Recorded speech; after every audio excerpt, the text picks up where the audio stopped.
Elena, esta mañana en la mesa redonda se ha contrapuesto, en cierta forma, ¿no? Sostenibilidad y maximizing shareholder value. Te damos el reto de saber si son cosas antitéticas o que se pueden coordinar.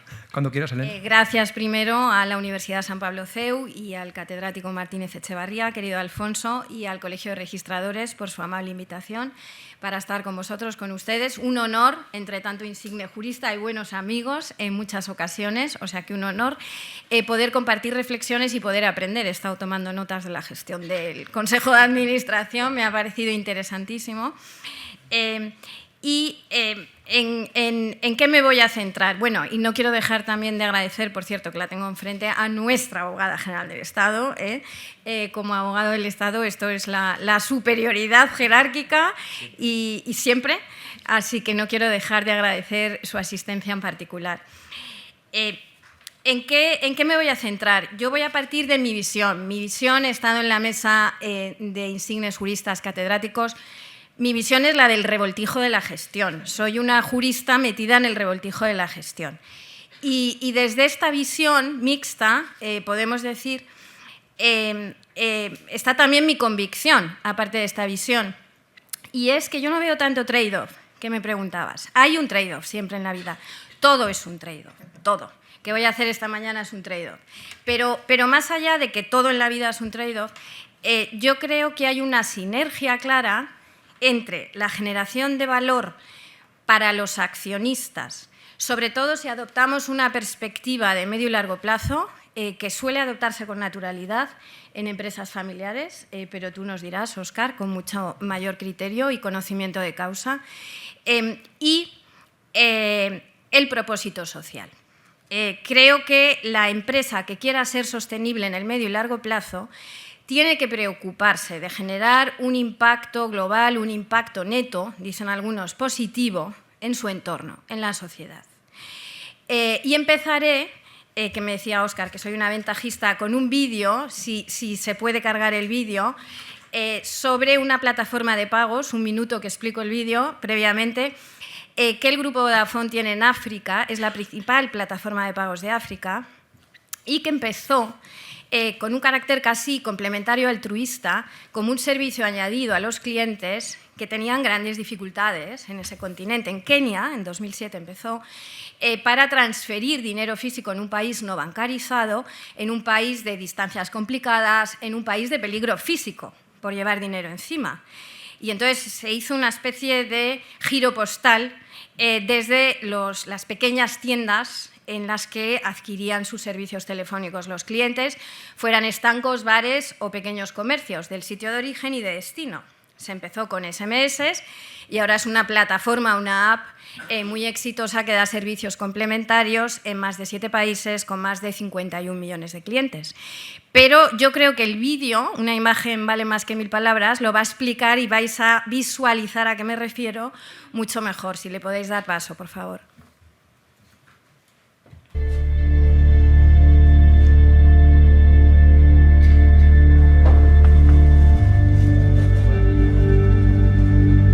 If you take businessmen like us, you start your day from 4 o'clock, it ends at 6:30. But when M-Pesa was introduced, it was something like a miracle for us.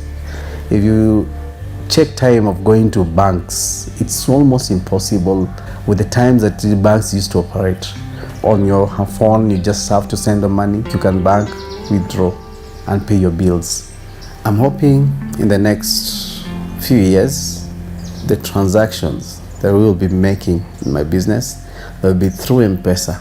It will be easy for me to account for every shillings, and it will be easy for me to also save and also to expand. Most of the time, most of businesses in Kenya will go to that direction of paying through M-Pesa. So we think M-Pesa is a great achievement for our country, Kenya. Our concept that actually has transformed many lives. I'll always praise M-Pesa, and I'm always glad that it came the right time. It's made my business grow, it's made my life easier, and I can be happy.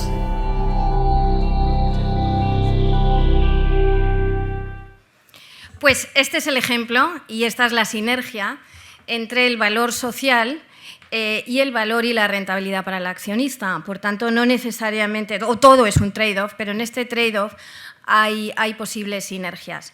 Me decía, hablando de estos temas con la presidenta de la Comisión de Sostenibilidad del Consejo de Vodafone Grupo, que es una española, además, Amparo Moraleda, pues hablando de estos temas me decía, para mí el propósito es una manera de llevar los índices ESG al mainstream de la compañía, al centro de la estrategia de la compañía. Y esta es la visión que querría compartir hoy con vosotros. Obviamente, toda sociedad mercantil necesita una rentabilidad para el accionista. Sin eso no existe la compañía mercantil. No hay inversión sin rentabilidad, no hay compañía sin inversión. Punto.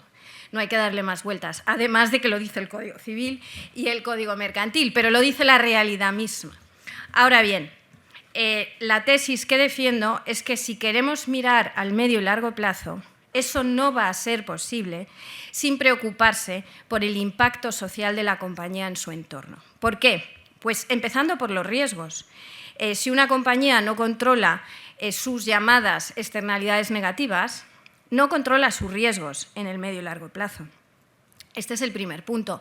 Y este es uno de los puntos por los cuales los fondos de inversión miran constantemente temas como el gobierno corporativo, el impacto medioambiental, por ejemplo, porque están pensando en el retorno de la inversión en el medio y largo plazo, aunque sea para vender la compañía, pero si quieres vender la compañía tiene que tener un valor, eso que vas a vender en el medio y largo plazo. O sea que aunque seas cortoplacista, te tienes que preocupar de la pregunta ¿a qué vale esta compañía en el medio y largo plazo? Y ahí entran los riesgos, por ejemplo, y ahí entran factores ESG.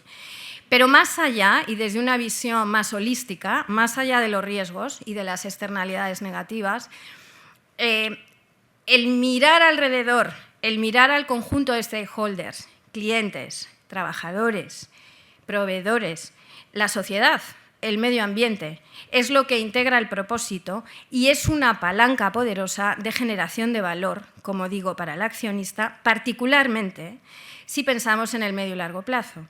Y esta es una de las funciones o encomiendas que frecuentemente tiene el Consejo de Administración, mirar por la sostenibilidad de la compañía con ese horizonte de medio y largo plazo. Os voy a poner ejemplos. ¿Cuál es el propósito de mi vida en Vodafone? El propósito de Vodafone, para seguir aterrizándolo, conectar por un futuro mejor. ¿Y esto qué significa? Pues hay dos lemas en el propósito. Es la digitalización de la sociedad y la inclusión. ¿Y esto cómo se traduce? Pues a través de objetivos concretos que tienen 3 pilares. Sociedad digital, inclusión de todos en esta sociedad digital y planeta. Empiezo por la sociedad digital.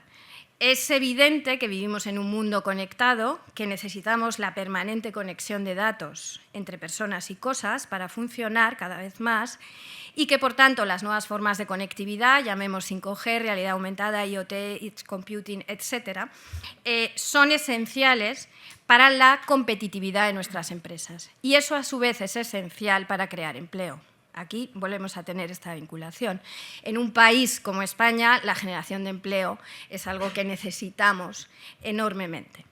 Pero también es una palanca para, por ejemplo, prestar mejores servicios públicos y sociales de un modo más ágil o de un modo que tenga muchos menos costes. Y voy a seguir poniendo ejemplos, descendiendo, por ejemplo, a la S. Vamos ESG, pues vamos por la S. Y en la S me quiero fijar en particular en el mundo rural, por esto de la España vaciada, de la brecha digital del mundo rural, que es particularmente también preocupante en nuestro país. Pues bien, aquí la S empieza por llevar la conectividad al mundo rural, que es un reto, porque son enormes inversiones y la rentabilidad por baja densidad de población es pequeña. Pues hay que buscarse la vida, pues hay que innovar. No siempre es, aunque a veces es también la subvención estatal, por ejemplo, ahora con los fondos Next Generation hay ayudas para cubrir ese gap inversor, pero también fórmulas de compartición de infraestructuras entre operadores en el mundo rural o también fórmulas de colaboración con otros players. En Vodafone acabamos de hacer un acuerdo con una compañía de satélites y estamos pilotando la conexión satélite, esto es novedoso, con los móviles normales. Esto es la conexión entre la las bandas satelitales y las bandas terrestres, que lleva su complejidad porque implica cambios de regulación internacional, etc. Pero esto va a ser revolucionario para el medio rural, para tener conectividad en cadenas montañosas, en desiertos, en el mar, etc. Pero luego también hay soluciones. La conectividad es la base, pero luego hay que innovar en soluciones. Es el ejemplo de M-Pesa que os he puesto, pero hay otros. Por ejemplo, My Farm App es una plataforma que permite gestionar inteligentemente las explotaciones agropecuarias. Con IoT se va midiendo permanentemente el nivel de humedad del suelo, con información satelital se va midiendo el nivel de maduración de cada zona de la explotación agraria y todo esto permite una gestión más eficiente de recursos naturales, por tanto más ecológica, de agua, de productos químicos que haya que utilizar y una gestión mucho más controlada de las cosechas y más uniforme. Bueno, esto puede cambiar la vida de nuestros agricultores y esto tiene mucho impacto o puede tener mucho impacto en el mundo rural. O si nos vamos al ámbito de los servicios públicos, las soluciones de telemedicina, que también tenemos una plataforma, o de teleasistencia, que tenemos otra con Cruz Roja, permiten llegar a apoyar a las personas en el medio rural de un modo mucho más eficiente que los métodos tradicionales y permiten que estén acompañados de algún modo en el medio rural. Esta es la S, pero ahora me paso a la E.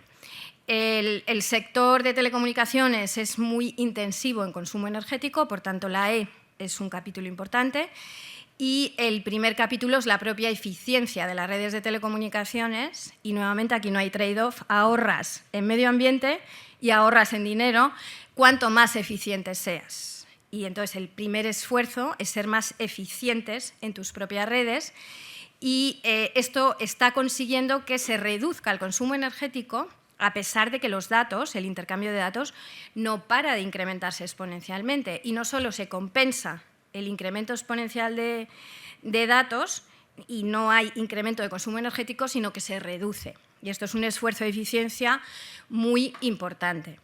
Pero también a través de las fuentes de energía de las que te aprovisionas. ¿Quién te suministra energía y cómo? Estas energías, en el grupo Vodafone en Europa, en España incluida, son 100% renovables. Y nuevamente no hay trade-off necesariamente entre protección medioambiental y coste, porque en el entorno en el que vivimos, con frecuencia el business case sale mejor si de saque tienes un contrato de aprovisionamiento con fuentes renovables que si no lo tienes y tienes que completar por razones regulatorias u otras con certificados de CO2 que emiten las compañías energéticas.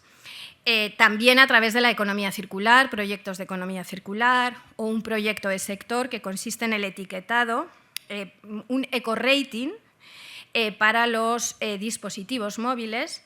Nos hemos puesto de acuerdo en el sector y se hace este eco-rating teniendo en cuenta distintos parámetros, el origen de los materiales, el reciclaje, etc. Y esto ha conseguido, desde 2021, que se puso en marcha, que ya se haya mejorado en el rating por parte de las compañías de dispositivos, porque al tener su etiqueta se tienen que preocupar de mejorar. Entonces, esta es la E en el ámbito, podemos decir, de reducción de externalidades negativas, pero lo más bonito, en mi opinión, es poder ser parte de la solución. Y el sector digital y el sector telco tiene mucho potencial para ser parte de la solución en el ámbito medioambiental.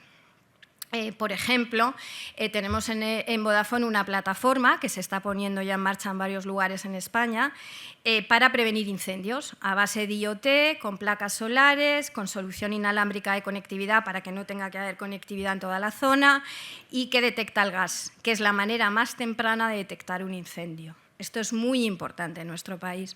O una plataforma de gestión inteligente del agua, pues también importantísimo en un país como España. O todas las plataformas de Smart Cities que permiten una gestión integral del territorio, ya sea medir, en Ibiza tenemos una, la calidad del mar, que es importante para la flora marina, los incendios, el aforo en las playas, etcétera, etcétera. Y esta es la E, y no hay ninguna contradicción con el propósito empresarial y con la rentabilidad para el accionista. La G. En la G yo soy una firme defensora de la diversidad por razón de género, pero no solo por razón de género, también por razón de edad. Y de hecho he preparado esta ponencia con una compañera joven, Marina, que está por aquí, a quien le agradezco su ayuda, y que me ha dado inputs que para mí han sido muy útiles a la hora de construir estas palabras.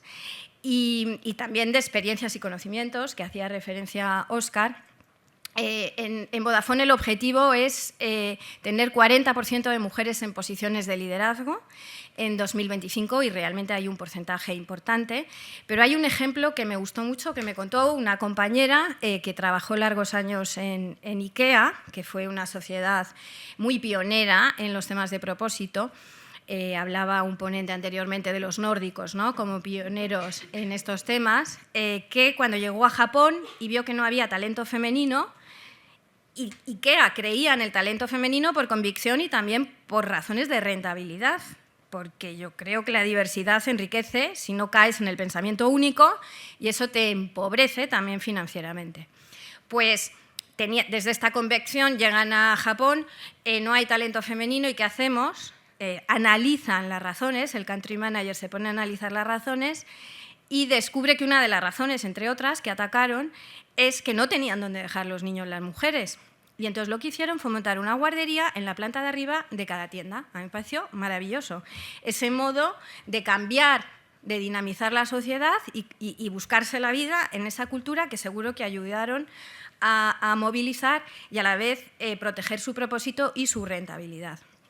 Hoy en día hay nuevas fronteras en la G, que no me detendré, pero en una compañía de comunicación y de conectividad, la seguridad de la información, la privacidad, la inteligencia artificial tan debatida, que desde luego es una palanca, un instrumento de progreso al que no podemos renunciar ni debemos renunciar, pero sí tenemos que embridar. Tiene que respetar derechos fundamentales, no me voy a extender aquí. En Vodafone hay una carta de uso de la inteligencia artificial en la compañía colgada en la web y es una manera de empezar, es un pequeño paso para empezar en esta línea y para ser proactivos también en el diálogo con los reguladores que es necesario sobre cómo empleamos la inteligencia artificial en el futuro. En suma, no veo contradicción necesariamente entre rentabilidad para el accionista y propósito social, como veis por los ejemplos que he puesto. Creo que cada vez hay más empresas convencidas de este tema. Desde luego, cada vez hay más gente joven, que he citado antes a Marina, más convencidos, no os quiero ni contar en temas de medio ambiente. Los trabajadores, los consumidores están demandando esta orientación por parte de las empresas.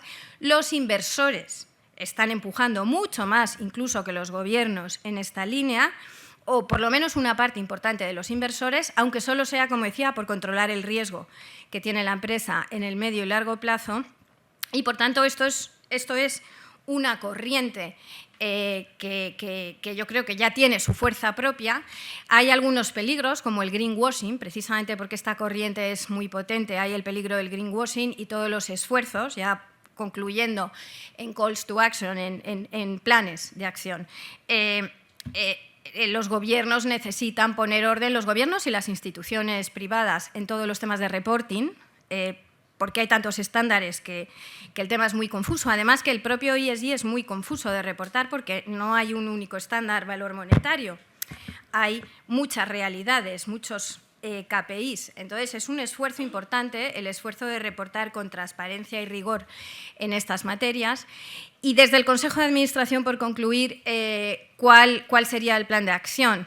Pues primero, pensar en los riesgos y oportunidades que tiene la compañía en materia ESG, desde una visión holística de los stakeholders a que antes he hecho referencia, buscar ese propósito, después aterrizarlo en planes de acción medibles, específicos y realistas, asignar esos objetivos dentro de la organización, que es una tarea no pequeña, particularmente en las multinacionales distribuidas, buscar un sistema de reporting riguroso pero sencillo. Esto nuevamente es un reto complejo, es una tarea no pequeña.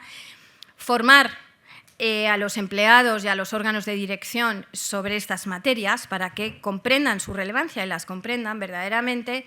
Y también comunicar hacia el exterior, no solo por un ejercicio legítimo de marketing sobre logros y sobre proyectos en este ámbito, sino porque es la manera de encontrar sinergias con otros actores, con otras instituciones, con otras empresas, buscar alianzas y, en definitiva, buscando estas alianzas, multiplicar el efecto social positivo del propósito. Muchas gracias.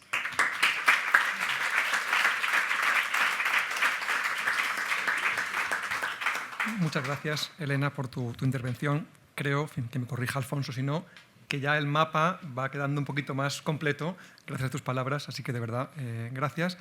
En fin, estamos en régimen de trade-off, no quiero aquí ser maniqueo, pero sí, esta mañana el profesor Pazares, ¿no?, hablaba de los institucionalistas frente a los contractualistas, shareholders versus stakeholders, y yo en clase, por lo menos en mercantil, explico, ¿no?, pues proveedores, trabajadores, y nos dejamos a los colaboradores del empresario, en fin, contratos de distribución, comisión y franquicia.